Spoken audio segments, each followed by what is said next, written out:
ನಮಸ್ತೆ ಎಲ್ಲರಿಗೂ. ನಾನಿವತ್ತು ಒಂದು ಟ್ರೆಡಿಷನಲ್ ರೆಸಿಪಿ ಮಾಡಿ ತೋರಿಸಲಿಕ್ಕಿದ್ದೇನೆ. ಇದನ್ನು ಮಕ್ಕಳಿಂದ ಹಿಡಿದು ದೊಡ್ಡವರವರೆಗೆ ಎಲ್ಲರೂ ಇಷ್ಟಪಡ್ತಾರೆ. ಹಾಗೆ ಹಬ್ಬಗಳಿಗೆ ಕೂಡ ಹೆಚ್ಚಾಗಿ ಮಾಡ್ತಾರೆ. ಅದೇ ಒತ್ತು ಶಾವಿಗೆ ಮತ್ತು ತೆಂಗಿನಕಾಯಿ ಹಾಲು. ಒತ್ತು ಶಾವಿಗೆ ಮಾಡಲಿಕ್ಕೆ ಒಂದು ಪಾತ್ರೆಯಲ್ಲಿ 1.5 ಕಪ್ ಆಗುವಷ್ಟು ಬೆಳ್ತಕ್ಕಿ ಹಾಗೆ 1.5 ಕಪ್ ಆಗುವಷ್ಟು ಬಿಳಿ ಕುಚ್ಚಲಕ್ಕಿಯನ್ನು ಹಿಂದಿನ ದಿನ ರಾತ್ರಿ ಅಕ್ಕಿ ಮುಳುಗಿ ಸ್ವಲ್ಪ ಎಕ್ಸ್ಟ್ರಾ ನೀರನ್ನು ಹಾಕಿ ನೆನೆಯಲಿಕ್ಕೆ ಇಡ್ತಾ ಇದ್ದೇನೆ. ಈ ಕುಚ್ಚಲಕ್ಕಿ ಹಾಕೋದ್ರಿಂದ ಸುಮಾರು 6ರಿಂದ 8 ಗಂಟೆ ಅಕ್ಕಿ ನೆನೆಯಲೇಬೇಕಾಗ್ತದೆ. ಹಾಗೆ ಈ ಕುಚ್ಚಲಕ್ಕಿ ಹಾಕೋದು ಶಾವಿಗೆ ತುಂಬ ಸಾಫ್ಟ್ ಆಗಲಿ ಅಂತ. ಹಾಗೆ ಇದನ್ನೊಂದು ಸಂಜೆವರೆಗೆ ಇಟ್ಟರೆ ಕೂಡ ನಿಮಗೆ ಸಂಜೆ ಸಹ ಬಿಸಿ ಮಾಡಬೇಕಂತಿಲ್ಲ, ಹಾಗೆ ತಿಂದರೆ ಕೂಡ ಅಷ್ಟೇ ಸಾಫ್ಟ್ನೆಸ್ ಇರ್ತದೆ. ಹಾಗಾಗಿ ಈ ಕುಚ್ಚಲಕ್ಕಿ ಯೂಸ್ ಮಾಡ್ತಾ ಇರೋದು. ಸೊ ನಿಮಗೆ ಈ ಕುಚ್ಚಲಕ್ಕಿ ಅವೈಲೇಬಲ್ ಇಲ್ಲ ಅಂತ ಹೇಳಿದರೆ ನಾವು ಊಟ ಮಾಡುವಂಥ ರೆಡ್ ಕಲರ್ ಕುಚ್ಚಲಕ್ಕಿ ಕೂಡ ಯೂಸ್ ಮಾಡ್ಕೊಳ್ಬೋದು. ಈಗ ನೆಕ್ಸ್ಟ್ ಡೇ ಮಾರ್ನಿಂಗ್ ನಾನು ಈ ನೆನೆದಿರುವ ಅಕ್ಕಿಯನ್ನು ಚೆನ್ನಾಗಿ ಒಂದು 3ರಿಂದ 4 ಸರ್ತಿ ತೊಳೆದು ನೀರು ಚೆನ್ನಾಗಿ ಸೋಸಿ ಅಕ್ಕಿಯನ್ನು ತಗೊಂಡಿದ್ದೀನಿ. ಹಾಗೆ ಇನ್ನೊಂದು ಪಾತ್ರೆಯಲ್ಲಿ 1 ಸ್ಪೂನ್ ಆಗುವಷ್ಟು ತುಪ್ಪ, ನೀವು ಬೇಕಾದರೆ ಎಣ್ಣೆ ಬೇಕಾದರೂ ಸೇರಿಸ್ಬೋದು, ಕೊಕೊನೆಟ್ ಆಯಿಲ್ ಇಲ್ಲದಿದ್ದರೆ ಯಾವುದೇ ಅಡಿಗೆ ಎಣ್ಣೆ ಬೇಕಾದರೂ ಸೇರಿಸ್ಬೋದು.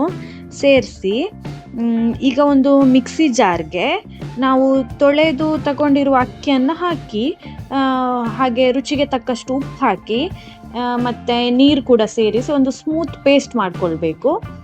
ನೀವು ಆ ಹಿಟ್ಟಿನ ಕನ್ಸಿಸ್ಟೆನ್ಸಿ ವಿಡಿಯೋದಲ್ಲಿ ನೋಡ್ಬೋದು, ಆದರೆ ಅದೇ ಸೇಮ್ ಕನ್ಸಿಸ್ಟೆನ್ಸಿ ಬೇಕಂತೇನಿಲ್ಲ. ಅದು ಸ್ವಲ್ಪ ಗಟ್ಟಿ ಅಥವಾ ಸ್ವಲ್ಪ ತೆಳ್ಳಗೆ ಆದರೂ ತೊಂದರೆ ಏನಿಲ್ಲ. ಯಾಕಂತ ಹೇಳಿದರೆ ನಾವು ಈ ಗ್ರೈಂಡ್ ಮಾಡಿ ತಗೊಂಡಿರುವಂತಹ ಹಿಟ್ಟನ್ನು ಬಿಸಿ ಮಾಡ್ತೇವೆ. ಬಿಸಿ ಮಾಡಿದಾಗ ಅದು ಗಟ್ಟಿ ಆಗ್ತದೆ. ಸೊ ನಮಗೆ ಅದು ಕಡುಬು ಮಾಡಲಿಕ್ಕೆ ಆಗುವಷ್ಟು ಗಟ್ಟಿ ಮಾಡ್ಕೊಳ್ಳಿಕ್ಕೆ ಇದೆ. ಹಾಗಾಗಿ ಅದು ಸ್ವಲ್ಪ ತೆಳ್ಳಗೆ ಅಥವಾ ಗಟ್ಟಿ ಆದರೆ ಸಹ ಎಂಥ ತೊಂದರೆ ಏನಿಲ್ಲ. ಬಟ್ ಸ್ಮೂತ್ ಪೇಸ್ಟ್ ಆದರೆ ಆಯಿತು ಅಷ್ಟೇ. ಈಗ ಅಕ್ಕಿ ಕಡ್ದು ಸ್ಮೂತ್ ಪೇಸ್ಟ್ ಮಾಡ್ಕೊಂಡಿದ್ದಾಗಿದೆ. ಸೊ ನಾನೀಗ ಇದನ್ನು ಗ್ಯಾಸ್ನಲ್ಲಿಟ್ಟು ನೀಟಾಗಿ ಒಂದು ಮರದ ಕೋಲಿನ ಸಹಾಯದಿಂದ ಚೆನ್ನಾಗಿ ತಿರುಗಿಕೊಳ್ತೇನೆ. ಸೊ ನೋಡಿ, ಹಿಟ್ಟು ಈ ಕನ್ಸಿಸ್ಟೆನ್ಸಿ ಬರುವವರೆಗೆ ನಾವು ಮೀಡಿಯಮ್ ಫ್ಲೇಮಲ್ಲಿಟ್ಟು ನೀಟಾಗಿ ತಿರುಗಿಕೊಳ್ಬೇಕಾಗ್ತದೆ. ಸೊ ಇದು ಈಗ ಬಿಸಿ ಉಂಟಲ್ಲ, ಇದು ಇನ್ನು ತಣ್ಣಗಾದ್ಮೇಲೆ ಅಕ್ಕಿ ಹಿಟ್ಟು ಇನ್ನು ಸ್ವಲ್ಪ ಗಟ್ಟಿ ಆಗ್ತದೆ. ಸೊ ನಮಗೆ ಕಡುಬು ಮಾಡಲಿಕ್ಕೆ ಈಸಿ ಆಗ್ತದೆ. ಈ ಹಿಟ್ಟು ತಣ್ಣಗಾಗುವ ಸಮಯದಲ್ಲಿ ನಾವೊಂದು ಕಡುಬಿನ ಪಾತ್ರೆಯಲ್ಲಿ ಸ್ವಲ್ಪ ನೀರು ಹಾಕಿ ಅದನ್ನು ಗ್ಯಾಸಲ್ಲಿ ಬಿಸಿ ಆಗಲಿಕ್ಕೆ ಇಡಬೇಕು. ಅದು ಬಿಸಿ ಸ್ವಲ್ಪ ಕುದಿಯುವ ಸೌಂಡ್ ಬರಲಿಕ್ಕೆ ಸ್ಟಾರ್ಟ್ ಆಗುವಾಗ ಈ ಹಿಟ್ಟು ಕೂಡ ಕಂಪ್ಲೀಟ್ ತಣ್ಣಗಾಗಬೇಕಂತಿಲ್ಲ. ನಮಗೆ ಕೈಯಲ್ಲಿ ಮುಟ್ಟಿ ಅದನ್ನು ಕಡುಬು ಮಾಡಲಿಕ್ಕೆ ಆಗುವಷ್ಟು ತಣ್ಣಗಾದರೆ ಸಾಕು. ಸೊ ಅಷ್ಟು ತಣ್ಣಗಾದ್ಮೇಲೆ ನಾವು ಹಿಟ್ಟನ್ನು ನೋಡಿ, ನೀವು ವಿಡಿಯೋದಲ್ಲಿ ನೋಡ್ಬೋದು, ಸ್ವಲ್ಪ ರೌಂಡ್ ಕಡುಬಲ್ಲ, ಸ್ವಲ್ಪ ಹೀಗೆ ಉದ್ದ ಉದ್ದ ಕಡುಬು ಮಾಡಿ ಬೇಯಲಿಕ್ಕೆ ಇಡಬೇಕು. ಇದು ಸುಮಾರು ಒಂದು ಮುಕ್ಕಾಲು ಗಂಟೆ ಬೇಯಬೇಕಾಗ್ತದೆ. ಸೊ ಅಷ್ಟು ಮುಕ್ಕಾಲು ಗಂಟೆ ಬೇಯುವವರೆಗೆ ಇದನ್ನು ಮೀಡಿಯಮ್ಗಿಂತ ಸ್ವಲ್ಪ ಜಾಸ್ತಿ ಫ್ಲೇಮ್ ಇಟ್ಟು ಚೆನ್ನಾಗಿ ಬೇಯಲಿಕ್ಕೆ ಬಿಡಬೇಕು. ಈಗ ಕಡುಬಿನ ಪಾತ್ರೆ ಮುಚ್ಚಿ ಒಂದು ಮುಕ್ಕಾಲು ಗಂಟೆ ಬೇಯಲಿಕ್ಕೆ ಬಿಡ್ತೇನೆ. ಸೊ ಹಾಗೆ ಆ ಟೈಮಲ್ಲಿ ನಾನು ತೆಂಗಿನಕಾಯಿ ಹಾಲು ಮಾಡಲಿಕ್ಕೆ ಬೇಕಾಗಿ ಬೆಲ್ಲವನ್ನು ತುರ್ಕೊಳ್ತಾ ಇದ್ದೇನೆ. ಹಾಗೆ ಮತ್ತು ಈ ಶಾವಿಗೆಯನ್ನು ಒತ್ತಿದ ಮೇಲೆ ಶಾವಿಗೆ ಹಾಕಲಿಕ್ಕೆ ನಾನು ಬಾಳೆ ಎಲೆಯನ್ನು ಕೂಡ ತಗೊಂಡು ಬರ್ತಾಯಿದ್ದೀನಿ. ಹಾಗೆ ನಾವು ಶಾವಿಗೆಯನ್ನು ಬಾಳೆ ಎಲೆಯಲ್ಲಿ ಹಾಕೋದ್ರಿಂದ ಬಿಸಿ ಬಿಸಿ ಶಾವಿಗೆ ಬಾಳೆ ಎಲೆ ಮೇಲೆ ಬಿದ್ದಾಗ ಬಾಳೆ ಎಲೆ ಬಾಡಿ ಅದರ ಫ್ಲೇವರ್ ಶಾವಿಗೆ ತಗೊಳ್ತದೆ. ಹಾಗೆ ಒಳ್ಳೆ ಫೀಲ್ ಕೊಡ್ತದೆ ತಿನ್ನಲಿಕ್ಕೆ. ಈಗ ಮುಕ್ಕಾಲು ಗಂಟೆ ಆಗುವಷ್ಟು ಶಾವಿಗೆ ಮಾಡಲಿಕ್ಕೆ ಅಂತ ಇಟ್ಟಂಥ ಕಡುಬು ಬೆಂದಿದೆ. ಇನ್ನು ನಾವು ಶಾವಿಗೆ ಮಾಡಬಹುದು. ನಾನು ಶಾವಿಗೆ ಮಾಡಲಿಕ್ಕೆ ಶಾವಿಗೆದು ಮಣೆ ಸಿಗ್ತದೆ. ಹಾಗೆ ನಮ್ಮ ಮನೆಯಲ್ಲಿ ಹಿತ್ತಾಳೆಯ ಶಾವಿಗೆ ಮಣೆ ಉಂಟು.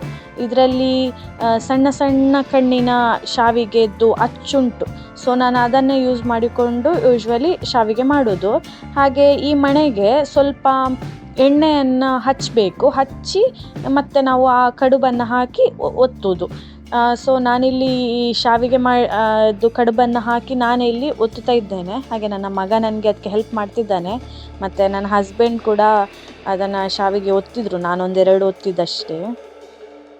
ಒಂದು ವಿಷಯ ಎಂತ ನೆನಪಲ್ಲಿ ಇಟ್ಕೋಬೇಕಂತ ಹೇಳಿದರೆ, ಶಾವಿಗೆ ಮಾಡುವಾಗ ನಾವು ಎಲ್ಲ ಕಡುಬು ತೆಗೆದು ಎಲ್ಲ ಶಾವಿಗೆ ಒತ್ತಿ ಆಗುವವರೆಗೆ ಕೂಡ ಗ್ಯಾಸಿಂದ ನಾವು ಪಾತ್ರೆಯನ್ನು ಇಳಿಸುವ ಹಾಗಿಲ್ಲ. ಅಂದರೆ ಸಿಮ್ಮಲ್ಲಿ ಇಟ್ಟು ಪಾತ್ರೆಯನ್ನು ಗ್ಯಾಸ್ ಮೇಲೆ ಇಡಬೇಕಾಗ್ತದೆ. ಯಾಕಂದರೆ ಈ ಕಡುಬು ತಣ್ಣಗಾದರೆ ಶಾವಿಗೆ ಮಣೆಯಲ್ಲಿ ಒತ್ತಲಿಕ್ಕೆ ಆಗೋದಿಲ್ಲ, ತುಂಬ ಗಟ್ಟಿ ಆಗ್ತದೆ. ಹಾಗೆ ಶಾವಿಗೆ ಮಣೆ ಕಟ್ಟಾಗುವ ಚಾನ್ಸಸ್ ಕೂಡ ಇರ್ತದೆ. ಹಾಗಾಗಿ ಅದು ಸಾಫ್ಟಾಗಿ ಇರುವಾಗಲೇ ನಾವು ಶಾವಿಗೆ ಒತ್ತಬೇಕಂದ್ರೆ, ಅದು ಬಿಸಿ ಬಿಸಿ ಕಡುಬು ಇರುವಾಗಲೇ ನಾವು ಶಾವಿಗೆಯನ್ನು ಒತ್ತಬೇಕಾಗ್ತದೆ. ಈಗ ಎಲ್ಲ ಕಡುಬನ್ನು ಶಾವಿಗೆ ಮಣೆಯಲ್ಲಿ ಹಾಕಿ ಒತ್ತಿದಾಗಿದೆ. ಸೊ ಎಲ್ಲ ಶಾವಿಗೆ ರೆಡಿಯಾಗಿದೆ.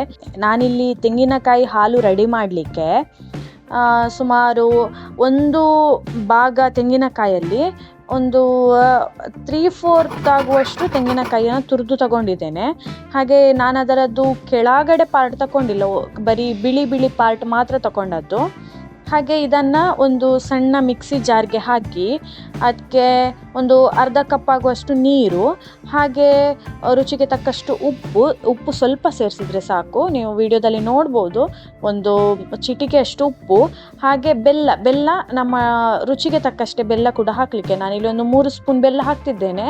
ಸೊ ಅದು ಡಿಪೆಂಡ್ಸ್, ನಮಗೆ ಎಷ್ಟು ಬೇಕಷ್ಟು ಬೆಲ್ಲ ಹಾಕ್ಬೋದು. ಹಾಗೆ ಪರಿಮಳಕ್ಕೆ ಒಂದು 4-5 ಏಲಕ್ಕಿ ಹಾಕಿ ಚಂದ ಮಾಡಿ ಒಂದು ನೀಟಾಗಿ ಗ್ರೈಂಡ್ ಮಾಡಿ ಅದನ್ನು ಸೋಸಬೇಕು.